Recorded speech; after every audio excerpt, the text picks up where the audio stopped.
reconstructed and rehabilitated, while many others are undergoing dualization, amongst which are Kano Maiduguri Road, Sokoto Tambuwal, Abuja Lokoja Benin Expressway, Vom Manchok, Loko Oweto Road, Benin Ore Shagamu Lagos Expressway, Lagos Ibadan Road, Ibadan Ilorin, Abakaliki Mpo Ogoja Junction Road, Aba Owerri Road, Enugu Port Harcourt Dual Carriageway. It is strategically replacing damaged grid guardrails with reinforced concrete and new jersey rails, as well as critical sections of selected federal roads and bridges, and over 7,000 young men and women in the SURE-P FEMA Public Works Program. FEMA is poised to ensure quicker, cheaper, and safer road transportation. Federal Ministry of Works and FEMA, moving Nigerians on good roads. Where is the Lacasera? Find Junior. Find the Lacasera.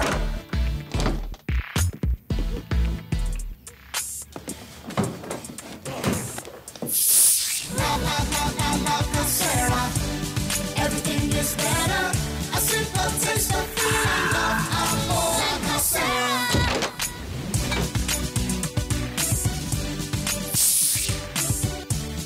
Lacasera. I love this drink. Transformation ambassadors of Nigeria.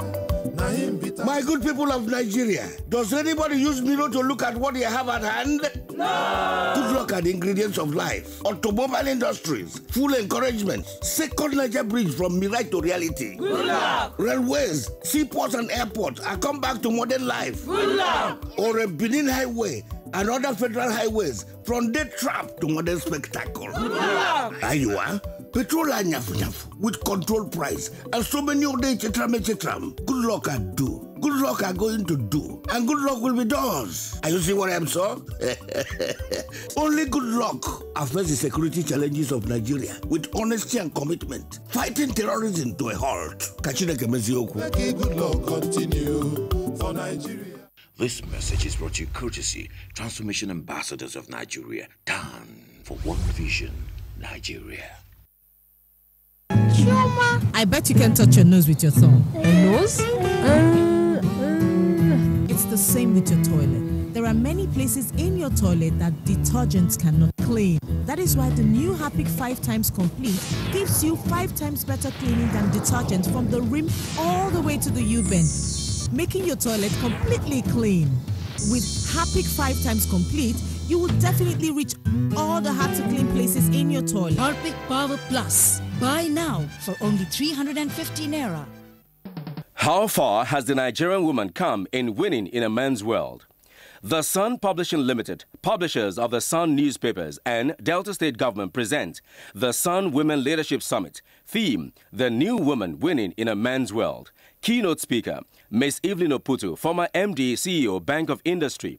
Guest of honor, Honorable Mulikat Akonde Adiola, Majority Leader, House of Representatives. Speakers, Dr. Emmanuel Eweto Odwanga, CON, Governor, Delta State. Mrs. Rolly Odwanga, First Lady, Delta State. Faith Tuedo Matthews, MD, CEO, Main Street Bank Limited. Ms. Ronke Onodeko, Special Advisor and Consultant to PMP Paribas, Paris, France. Toyosi Akerele, Founder, CEO, Rise Network Group, and Senator Grace Bent. Venue, Delta Convention Center, Asaba. Date, 8th to 10th October 2014. Time, 9 a.m. daily. Come, let's talk about the new woman.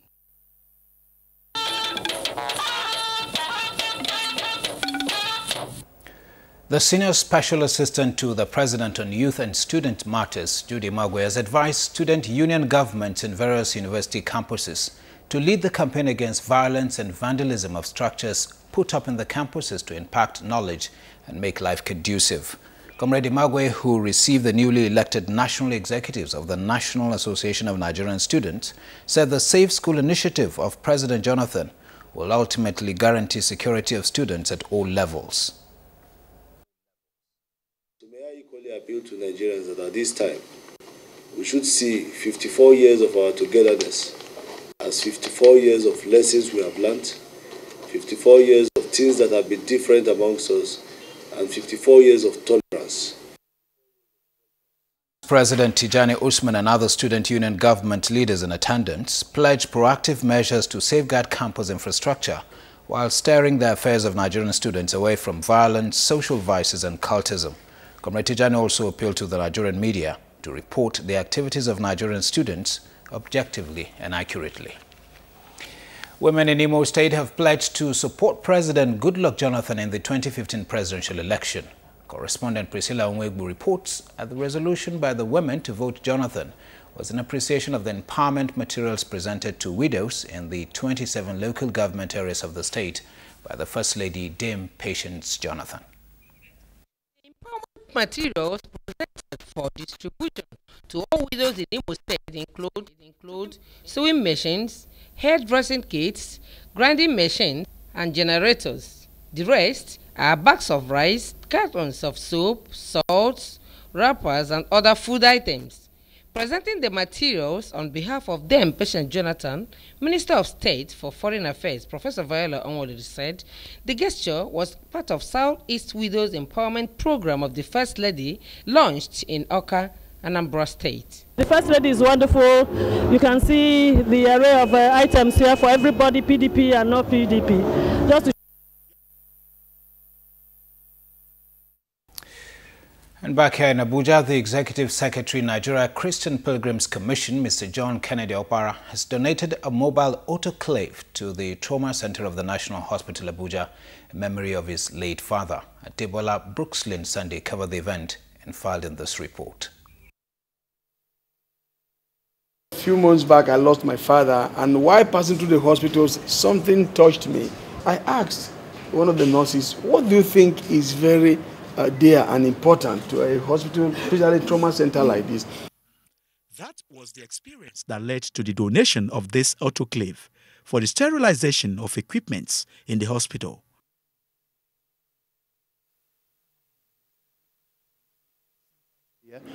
Mr. Okpara says sitting back to watch or criticize the government is not an option. We must put our hands together to move this nation forward. And that is the only time Nigerians will be able to appreciate that God has given us a gift in our president. National Trauma Center of the National Hospital, Abuja, is the only hospital in the West African sub-region with Loader scanner, which can scan the whole body in less than 15 seconds. Adebola Brookslyn Sunday, NTA News. The Nigerian oil and gas sector plays a dominant role in the nation's economy. To further maximize the investment opportunities available in the sector, the role of government is being redefined, with markets deregulated to achieve sectoral efficiency and sustainable development. Now, in this report, correspondent Lydia Sampson takes a look at the liberalization of the downstream sector of the oil and gas industry. In time past, Nigeria, though an oil-producing country, experienced scarcity of petroleum products that crippled national economic activities. To help address this, stakeholders in the oil and gas sector have been advocating the deregulation of the downstream, which will force to the reduction or outright removal of government control, rules and regulations that restrain free operational activities in the sector. We have increased our assets in land, swamp and offshore rigs, which is a key performance indicator, I must say, of business growth in Nigerian service companies. And it's something to be very proud about. Nigerian companies are now forming partnerships for deep water rig ownership, never done before. It is hoped that the government, at the end of the day, the pricing policies will be removed in terms of the capping as we have now. Major players in the sector are unanimous that the passage of the Petroleum Industry Bill will go a long way in providing the right structure for operationality of the upstream, midstream and downstream. The PIB, which we all believe that, if that law is passed, it will bring about this desired deregulation that people talk about. Even us here in the Senate are a bit concerned about the speed at which we are moving, but we're doing our best to try to fast-track the consideration of the bill.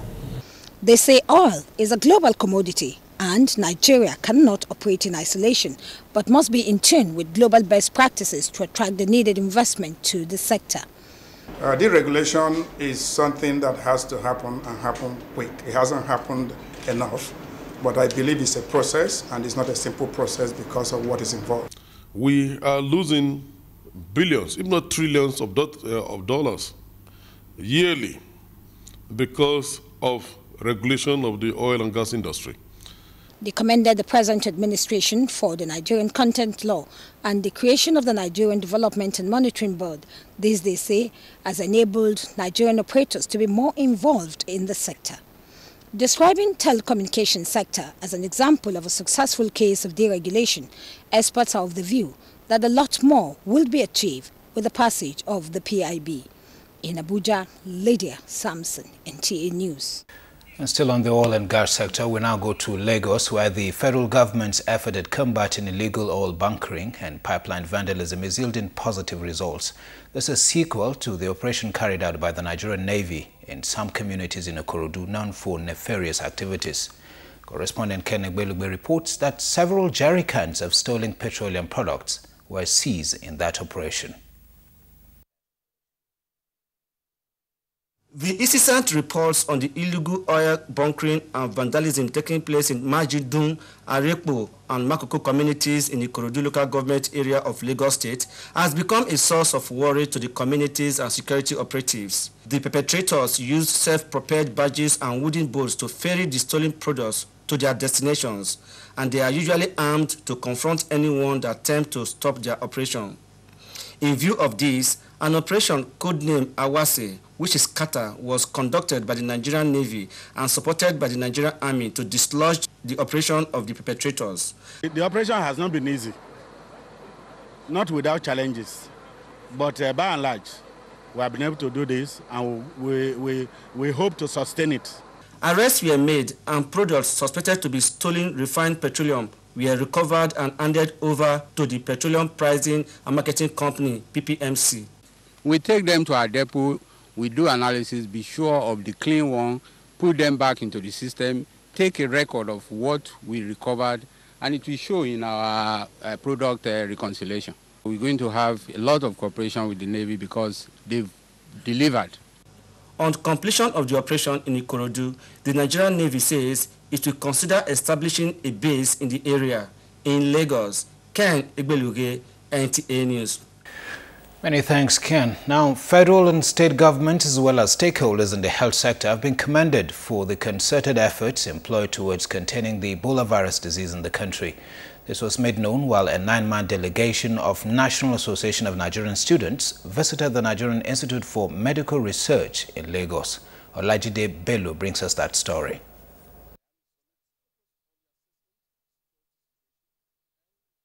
Linger in the minds of Nigerians as the primary index case of the Ebola virus disease in the country. Taking the bull by the horn, the federal and Lagos state governments came up with quarantine centers in Lagos and other airports across the country.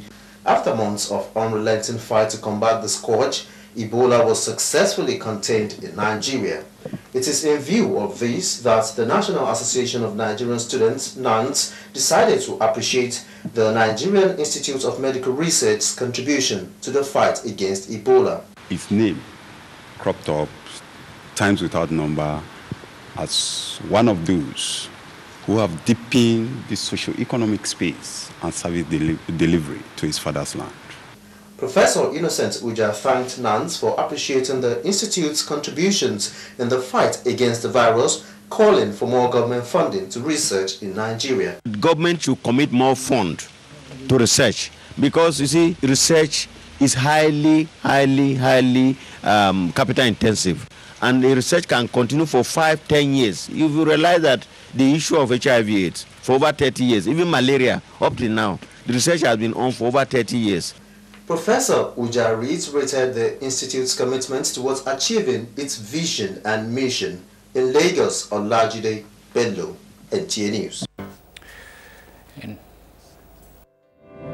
For the highest flight, for the fastest drive, form follows function. The world's first curved OLED TV. Picture perfect. It's all possible. LG OLED TV.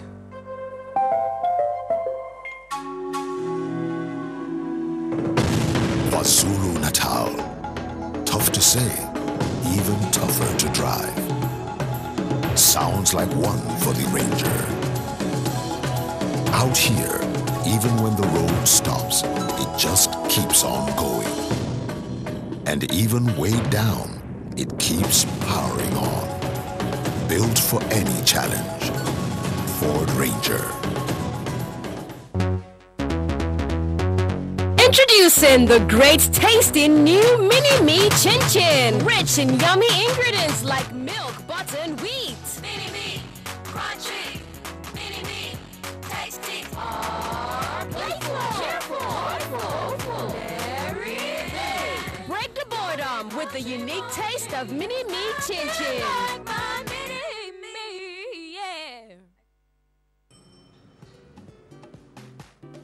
Auntie. Hello, my dear.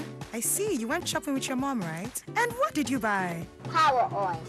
It has 0 cholesterol and 0 trans fats. And contains vitamin A and natural vitamin E. It's a healthy oil for a healthy family. I'll buy Power Oil next time I go shopping, huh? Power Oil. Healthy for you. Love is the greatest of all virtues. The Holy Bible and the Holy Quran tell us so. Love is not boastful. Love is humble, cool under pressure. Love is hope for the next generation.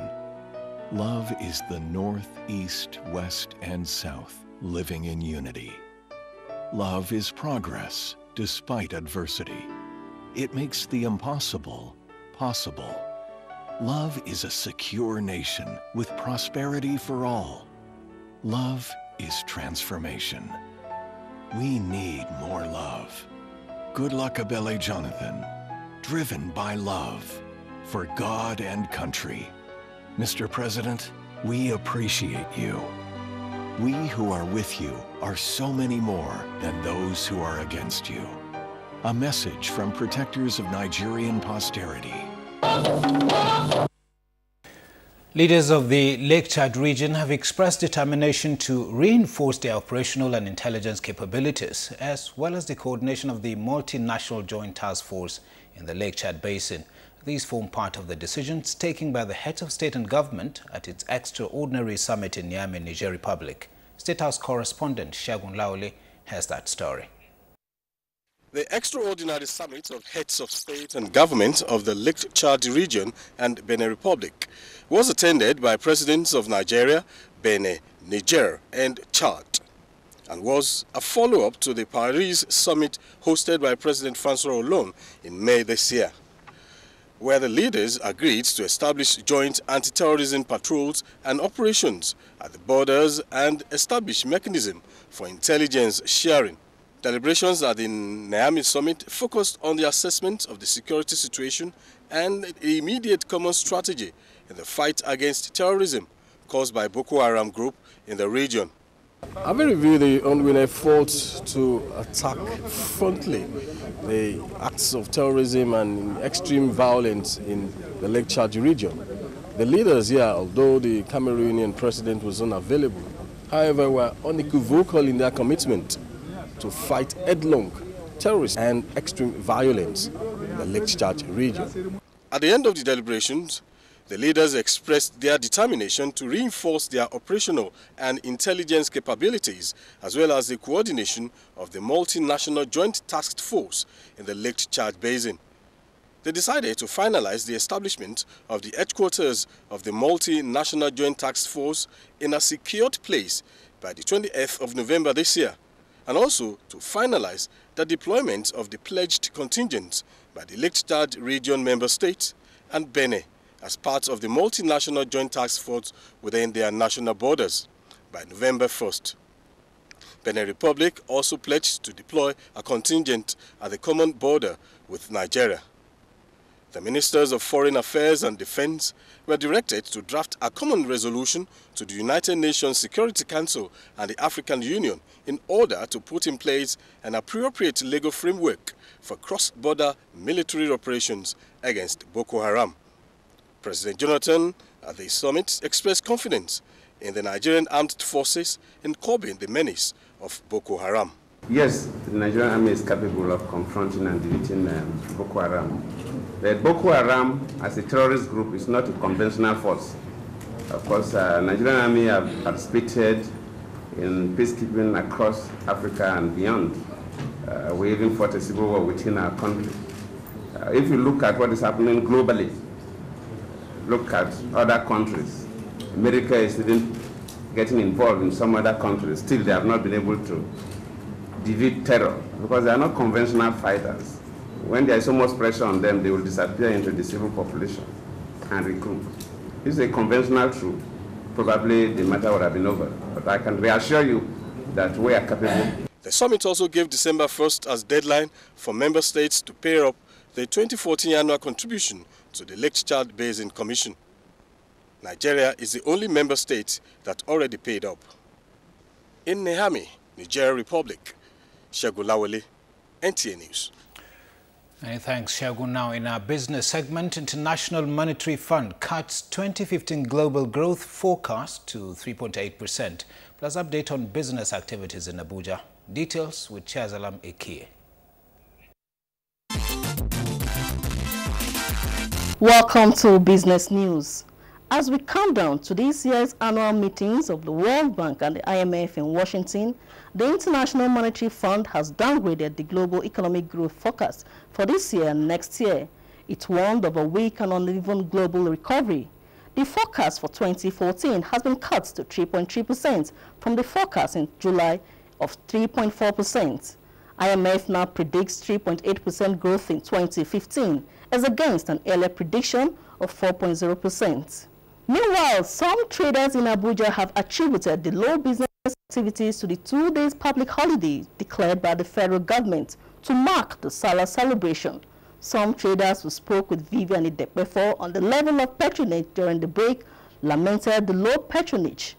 And even this Salah celebration, we are expected to sell more than we have been selling before, but it's not going well. Market no move, everything it don't stop. If you sell market finish, you make profit. Now people doesn't like it was in the market, nobody entering.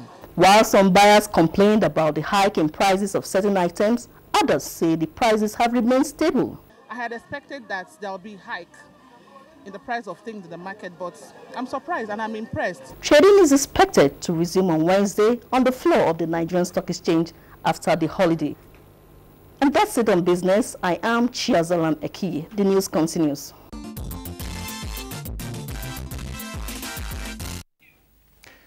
Uneasy calm has continued to pervade Ghana following the October 5 deadline given to all Nigerian traders in Ghana markets to vacate. The Nigerian High Commissioner to Ghana, Mr. Ademola Onofookon, has urged them to remain calm, promising high-level intervention. He spoke with Cordelia Ukoma on the situation. It was only on Monday I sent a dispatch, and I am seeking audience with the Minister of Trade for Tuesday, and I'll be going with the leader of the Nigerian traders and a couple of my officers to see what can be done. But my fear is that unless we have intervention at the highest level or at very high ECOWAS level, a lot of things will go wrong. Yeah, such as? They close the shops, lock the shops, harass them and all those things. And that's not in the spirit of ECOWAS. We've been doing this battle now. Before I came, and since I came, we've been able to keep it under wraps. But unfortunately, the minister that we're used to in that ministry has been moved to another ministry. Okay. So we have to start all over again, cultivating the new minister and letting him know how we feel. But I believe we will succeed. Nigeria needs 10 billion naira annually to ensure effective mapping of the country. The Surveyor General of the Federation, Professor Peter Wilo, stated this in a forum organized by the News Agency of Nigeria, NAN, held in Abuja. Professor Wilo noted that inadequate funding delays effective spatial and geospatial mappings. He urged government to encourage more people to go into the profession by providing standard equipment for tertiary institutions to enhance training of qualified manpower in the surveying profession. Nigeria's foreign policy objectives or goals as enunciated at the country's independence, observers say, have remained fairly consistent with successful administration, now whether military or civilian. While focus was on Africa being the centerpiece of the country's foreign policy, emphasis has been shifted to economic or citizens' diplomacy. Correspondent Phoebe Kabruk in this special report takes a look at how the country has fared 54 years after independence. It was during the days of the late Prime Minister Sir Abubakar Tafawa Balewa that he enunciated the foreign policy goals of Nigeria, which focus was to decolonize Africa and to fight for the rights of the black people wherever they may be in the world. Nigeria's foreign policy objectives, therefore, and as contained in the country's constitution, is the promotion and protection of national interests, promoting African integration and support for African unity, among other objectives. Fortunately, we were able to see the end of the colonization in Africa, and the obnoxious apartheid policy was dismantled. So that can be called a success in the foreign policy objectives of Nigeria. Over the years, Nigeria has veered into what is known as citizens and economic diplomacy, which emphasizes the promotion of trade and foreign investments as potent instruments for job and wealth creation. Nigeria played an extremely important role in establishing the AU and continues to play an important role in the affairs of that organization. Nigeria has also done very well in terms of peacekeeping. With these achievements, observers say the intensity in the pursuit of the country's foreign policy goals have largely reduced due to some of the country's domestic challenges. If we get our act together domestically, the foreign policy of Nigeria will be very vibrant like it was in the 60s, 70s, and 80s.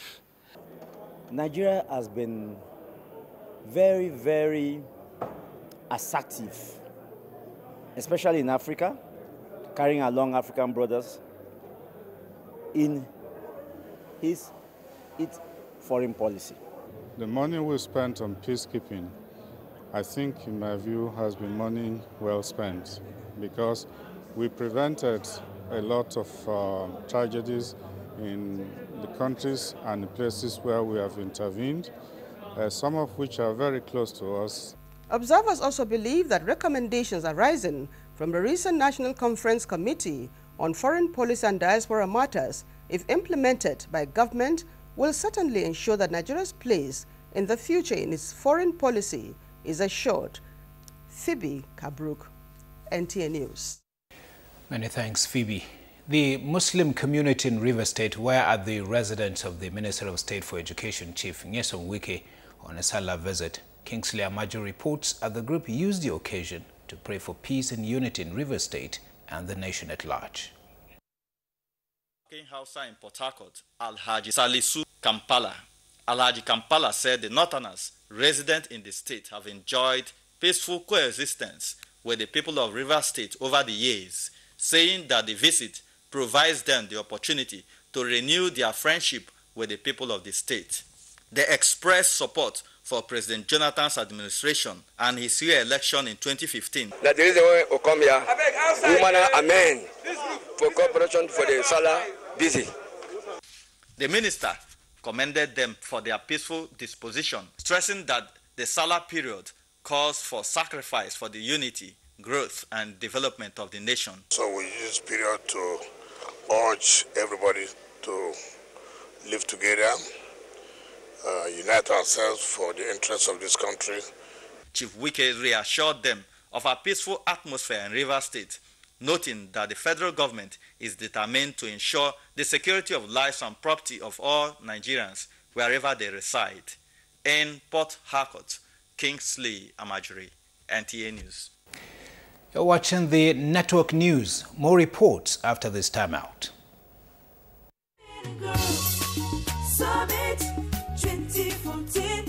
First Lady, Federal Republic of Nigeria, in collaboration with the National Center for Women Development and Friends Africa, invite you to a 2-day summit on women and the girl child in commemoration of the 2014 International Day of the Girl Child. Convener, Her Excellency Dr. Dame Patience Jonathan, President, African First Ladies Peace Mission. Theme, reinforcing the agenda for girl child education. Date, 13th and 14th October 2014. Time, 10 a.m. daily. Venue, National Center for Women Development, Abuja. Women and Girls Summit 2014. Reinforcing the agenda for girl child education. Together we can make it right. Announcer, Lady Onyeka Onwenu, MFR. Reinforcing the girl child education is the focus on NTA Tuesday Live. Tuesday Live, educative, informative, and incisive. Join us at 10:30 p.m. tonight. The Pension Transitional Arrangement Directorate, PTAD, will hold a sensitization workshop on pension management under the Defined Benefit Scheme on Thursday 9th October in Ibadan and Friday 10th October in Lagos. Participants, pensioners, Nigerian Union of Pensions representatives, sector unions representatives in parastatals, pension, police, civil service and paramilitary, Pension Board of Trustees, underwriters and brokers to PBOTs. Southwest Zone, Thursday 9th October 2014, time 9 a.m. Venue, Kakanfo Inn and Conference Center, number 1, Nihin Lala Street, Ring Road, Ibadan. Lagos, Friday 10th October 2014, time 9 a.m. Venue, the Darlington Hall, plot CDE, Industrial Crescent, off Town Planning Way, Ilupeju, Lagos. For further information, please call 070-395-09219. Email info@ptad.gov.ng. Management. Announcer. Ebola is a deadly disease, but there are ways we can prevent infection and protect ourselves. First, wash fruits thoroughly, disinfect floors and surfaces regularly, avoid contact with infected carcasses, avoid bushmeat, wash and sanitize your hands regularly. Together, we all can overcome Ebola. Do not take a risk with your life and your loved ones. Health is priceless. Stop Ebola. It's in your hands. It's in your hand. It's in your hand. It's in your hand. It's in your hands. It's in your hands. It is in your hands. It's in your hands. It's in your hands. This public message is brought to you by the Federal Ministry of Health and Detour. Bragging is not President Goodluck Jonathan's style, so you'd hardly hear him brag about all the great things he is doing for Nigeria.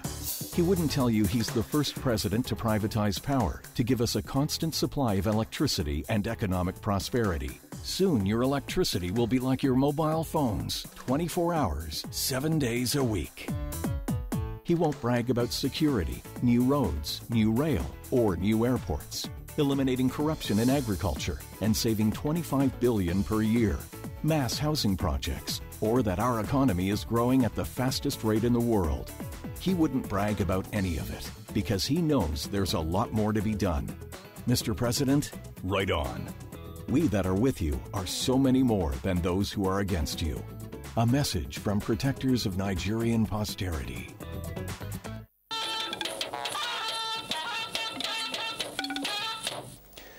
The Chairman, Independent National Electoral Commission, Professor Tahiru Jega, has inspected some facilities in Yola preparatory to the October 11th governorship by-election in Adamawa State. Correspondent Mohammed Saidu reports. 3 days to the governorship by-election in Adamawa State, the Independent National Electoral Commission has put in place the necessary machinery to ensure a successful exercise. To ascertain the level of preparedness of the commission, the chairman, Professor Tahiru Jega, visited registration area councils in Jimeta and Yola. Areas visited include Godabawa, Lugere, Yelwa, and Dogire area councils.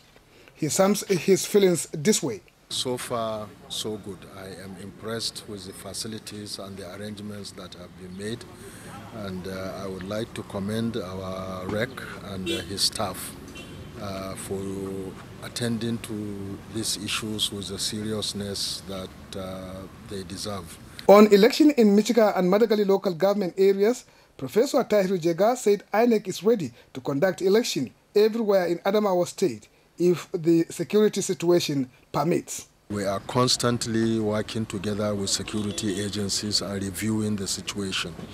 And as you are aware, tomorrow we are having a meeting with all stakeholders where some of these issues will be reviewed. Our hope and prayer is that we should be able to do elections everywhere in Adamawa State. In Yola, Muhammad Saidu, NTA News.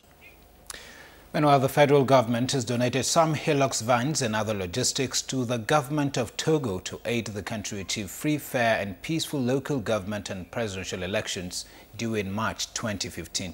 Kodila Okoma reports that Togo has been known to, in the past, to have tension arising from elections. With this donation of logistic materials to aid Togo's forthcoming elections, coming on the heels of a similar donation to Guinea-Bissau, including military uniforms to that country's army, it is an indication that the federal government of Nigeria desires that civil strifes become a thing of the past in the sub-region. The items donated to Togo include 15 Hilux vans, 15 computers, 15 photocopiers, 15 cartons of A-paper, and 15 printers, making the presentation to the Togolese Minister of Territorial Administration, Gilbert Bawara, who received them on behalf of Fauna Singbe. The Nigerian ambassador to Togo, Ambassador Sunday Adoli, pointed out that it is the desire of President Goodluck Jonathan to see a peaceful, free and fair elections in Togo. The Togolese president's representative thanked Nigeria for the gesture, promising that the items will be put to judicious use. It is necessary to help them, because if there are problems, Nigeria will be the first country to be called upon. Like last year during the legislative elections, when there was a deadlock, President Jonathan competently broke the deadlock and all the stakeholders participated in the elections. So what he has done is proactive measures he is taking to ensure that the elections go well. And we have been talking to stakeholders here to douse the tension. Nigeria's brotherly gesture towards less privileged members of ECOWAS is towards ensuring that lasting peace reigns in the sub-region. And by so doing, the country, of course, would be spending far less than it would have to should war arise. From Lome, Togo, Cordelia Okwoma, NTA News. Our reports from other parts of the globe indicates that the International Monetary Fund has cut its forecast for global economic growth for both this year and next and warned the recovery is weak and uneven. It is now forecasting 3.3% growth this year and 3.8% next year against an earlier prediction of 4%. In Somalia, the first cash withdrawal machine has been installed in a Mogadishu hotel, allowing people to withdraw money in dollars. And in India, a former chief minister who was jailed for corruption charges has pleaded, or rather has his plea rejected by an Indian court. And away from economic issues, 3 scientists from Japan and the United States have won the Nobel Peace Prize for blue light emitting diodes. Kenyan President Uhuru Kenyatta has arrived in Netherlands ahead of his Wednesday's appearance at the International Criminal Court at The Hague. Mr. Kenyatta is facing charges of crimes against humanity over an alleged involvement in the post-2007 election violence, which took place years before he became president of Kenya. Kenyatta has maintained his innocence. And in our sports package, Super Eagles players get ready to win or burst tie with Sudan in the Maroc 2015 African Nations Cup qualifiers. Nigerian defender Onyekachi Apam enjoys new lease of life in the U.S. Plus, swimming legend Michael Phelps swims into troubled waters, banned for 6 months for driving under the influence of alcohol. Fisayo Gunfui has all the details. The Super Eagles of Nigeria have intensified training for their all-important AFCON doubleheader with Sudan. Head coach Stephen Keshi, assisted by Daniel Amokachi and goalkeeper trainer Ikeshi Romu, supervised Tuesday's training that had a near-full house.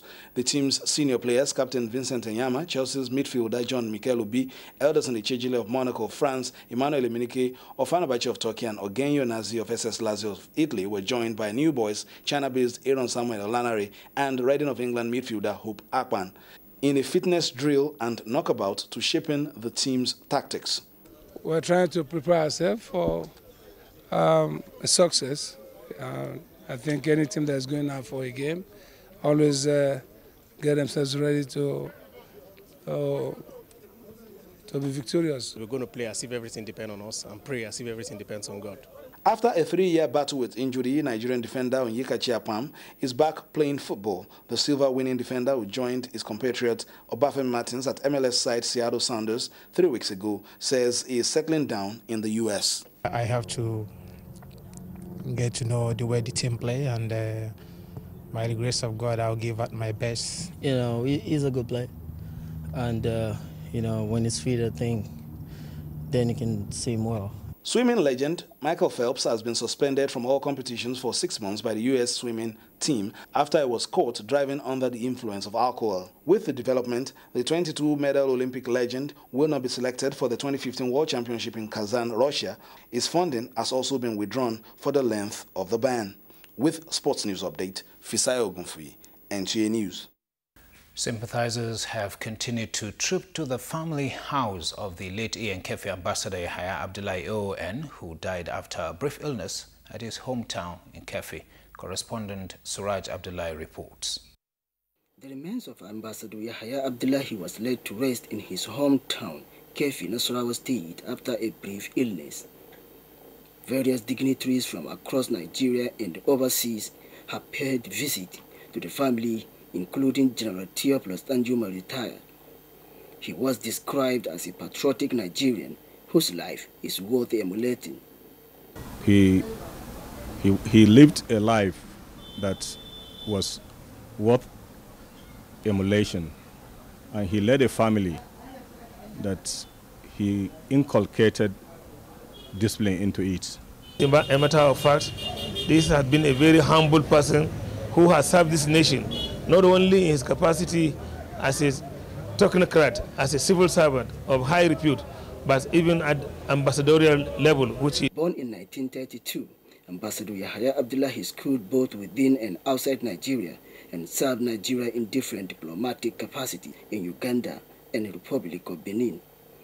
In Kefi, Suraj Abdullahi, NTA News. And time for a quick check on weather prospects across the country.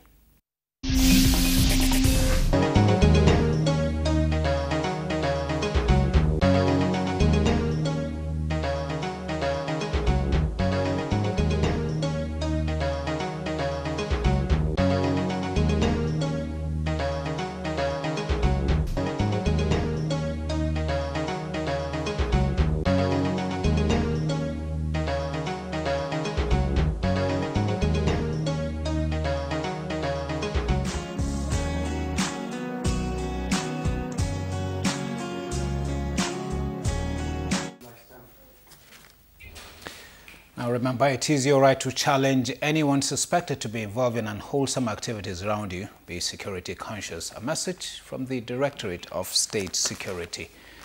And that's Network News Tonight. Tuesday Live is up in 30 minutes. Bye for now.